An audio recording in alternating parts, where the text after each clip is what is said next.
와우 친구들, 빡빡이 아저씨야. 자, 여러분 요즘 인스타그램이나 커뮤니티에서 보면 이런 광고나 게시글들을 보신 적 있을 겁니다.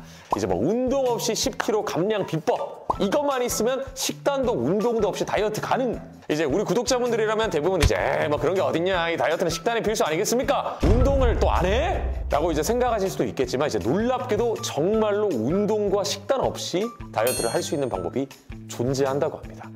최근에는 킴 카사디안과 이제 일론 머스크도 관심을 갖는 슈퍼다이어트 주사에 대해서 한번 알아볼 건데요. 이 약의 이름은 오젬픽, 혹은 성분의 이름인 세마글루타이드라고 불리기도 하는데, 이 약은 피하지방, 즉 피부에 주사를 놓는 형태의 다이어트 약입니다.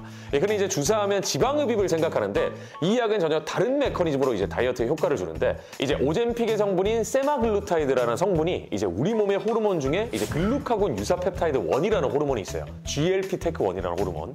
이제 그 호르몬의 작용을 모방한다고 합니다. 이제 비슷한 효과를 우리 몸에 가져다 주는 거죠.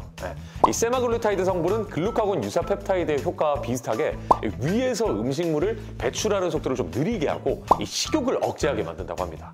이 약을 맞게 되면 이 밥을 먹더라도 이 포만감이 좀 오래 가고 이 식욕이 저하되니까 이 밥때가 되더라도 배가 고프지 않게 되는 거죠.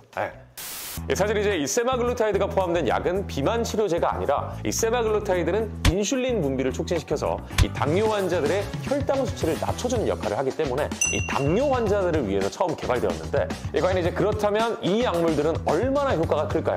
이제 일단 임상실험 연구 결과를 확인해 봤을 때에는 식단이나 운동을 전혀 하지 않고 단지 세마글루타이드가 포함된 오젬픽 2.3mg을 일주일에 한 번씩 68주간 투여한 것만으로도 13% 체중 감소 효과를 관찰했다고 합니다. 이제 뿐만 아니라 생활 습관 교정이나 운동을 병행하였을 경우에 이 체중 감소 효과가 더욱 증가했다고 하죠. 이 임상 실험에 따르면 체중 감량에 사용했을 때 그 효과는 이제 의심할 여지가 없다고 봐야 되는데, 이제 실제로 이제 뭐 이 약을 맞고 이 체중의 10% 이상 감소한 사람은 약 69%로 3분의 2가 체중 감소의 효과를 얻게 된 거죠. 이러한 수치는 이제 비슷하게 다이어트 약으로 사용하기도 하는 샥센다보다도 이제 더 높은 체중 감량을 보이는 것으로 평가가 되고 있는 상황입니다. 또 샥센다의 경우 같은 경우는 매일 1회 투약을 해야 되지만, 이 오젬픽의 경우에는 주 1회 투약을 시행하기 때문에 좀 더 이제 뭔가 좀 부담도 덜하고 편리할 수 있겠죠. 그런데 사실 이제 우리가 이쯤 되면 당연히 이런 생각이 들겠죠. 이렇게 좋은 약인데 뭐 안 맞고 뭐 하는 거냐? 이 지구상에 진짜 비만을 없앨 막 진짜 노벨 생리학상이라도 줘야 되는 그런 약 아닌가?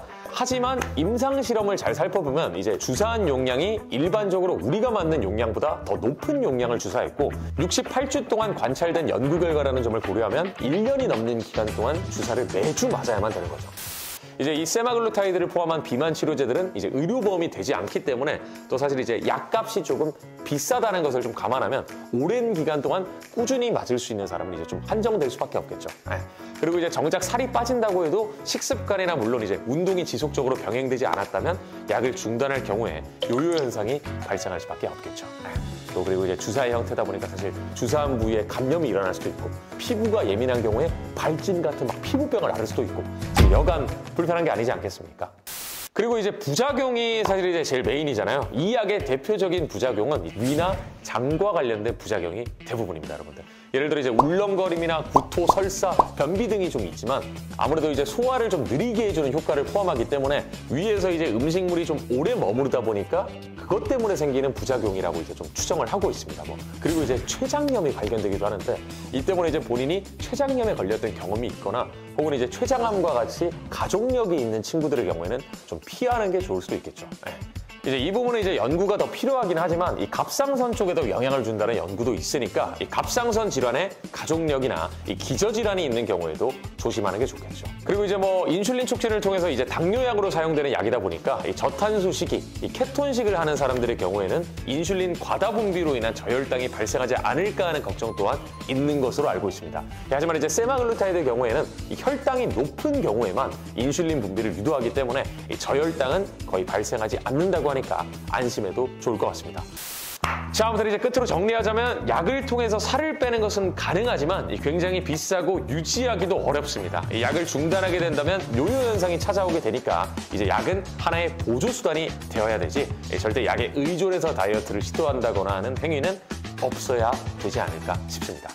꼭 식단 조절과 운동을 함께 도전해본 이후에 의사 선생님과 함께 상담 후에 건강을 위해서만 처방받기를 바랍니다. 자, 이렇게 한때 뉴스를 뜨겁게 달궜었던 이 최신 이슈인 다이어트 주사에 대해서 한번 알아봤습니다. 또 이렇게 다이어트에 관해 궁금한 게 있다면 이 카페에 남겨주시면 다시 또 콘텐츠를 준비해서 돌아오도록 하겠습니다. 좋습니다. 오늘은 여기까지. 그럼 안녕.